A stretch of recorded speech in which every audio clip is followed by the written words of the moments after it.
எல்லாரும் எப்படி இருக்கீங்க? நல்லா இருக்கீங்களா? டுடே ஸ்பெஷல் தக்காளி சாதம் அண்ட் காலிஃப்ளவர் பக்கோடா. நம்ம எண்ணெய் ஊற்றியாச்சு. எண்ணெய் ஊற்றின உடனே ஒரு பட்டை, ஒரு லவங்கம், பச்சை மிளகாய், ஏலக்காய் போட்டு வதக்கிட்டு வெங்காயம், சோம்பு போட்டு நல்லா ப்ரௌனிஷாக வதக்கிக்கோங்க. வதக்கிட்டு புதினா ஒரு கைப்பிடி அளவு போட்டு வதக்கிக்கணும்.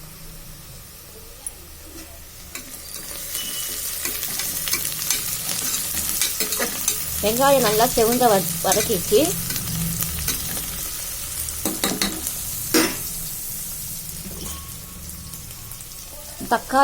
தக்காளி, பூண்டு, இஞ்சி, பூண்டு 15 பல்லு அதை உரிச்சிக்கணும். ஒரு சின்ன துண்டு இஞ்சி போட்டு தக்காளியோட சேர்த்து அரைச்சி வச்சிருக்கேன்.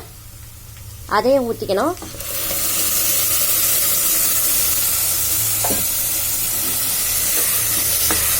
வதக்கிக்கோங்க. மிளகாத்தூள்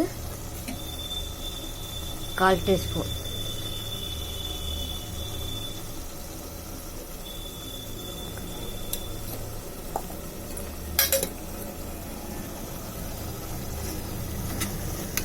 நல்லா வதக்கிக்கோங்க.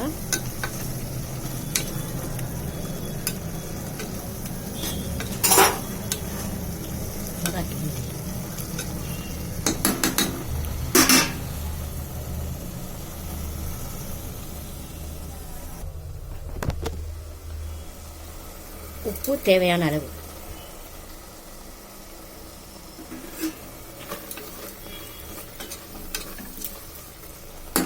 நான் 2 ஆழாக்கு அரிசி போட்டிருக்கேன். 2 ஆழாக்குக்கு 4 கிளாஸ் தண்ணி ஊற்றிக்கணும்.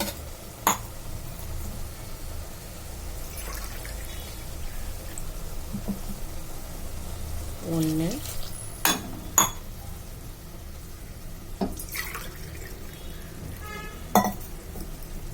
2,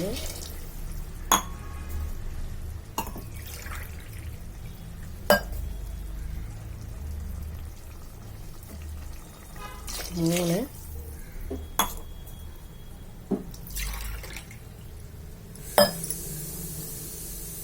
4 கிளாஸ் தண்ணி ஊற்றியாச்சு.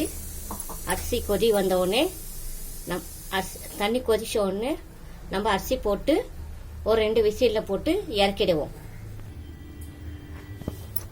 தக்காளி சாதம் ரெடிங்க. தக்காளி சாதம் அண்ட் காலிஃப்ளவர் பக்கோடா அண்ட் பாவக்காய் ஃப்ரை. நீங்கள் வீட்டில் எல்லாரும் ட்ரை பண்ணி பாருங்கள்.